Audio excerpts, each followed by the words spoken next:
This guide will take you through the essential steps to integrate Workspot control and Amazon Workspaces core using an assume role via the AWS Cloud Shell.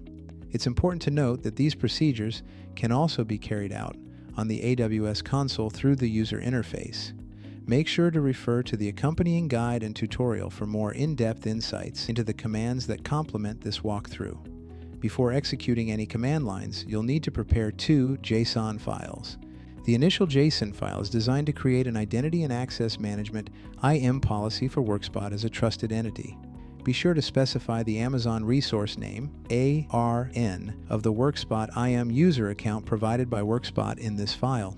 The second JSON file is used to generate an IAM policy for additional required permissions. Upload both files into the AWS Cloud Shell.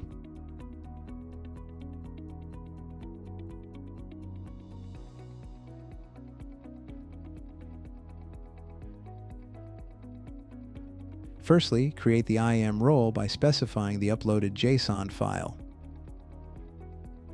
Take note of the ARN associated with this role for future reference. Following that, generate an IAM policy using the Workspot template management JSON file.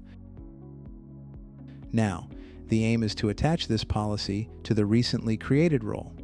Subsequently, attach additional AWS permission policies, including Amazon EC2 full access, AWS Directory Services, read-only access, and finally, Amazon Workspaces admin.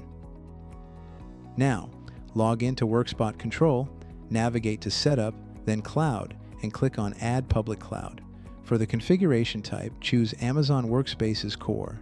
Provide a name that clearly identifies this Workspaces Core environment. Input your AWS account number, access key secret, and set the role ARN. Select the appropriate region and finally click Save.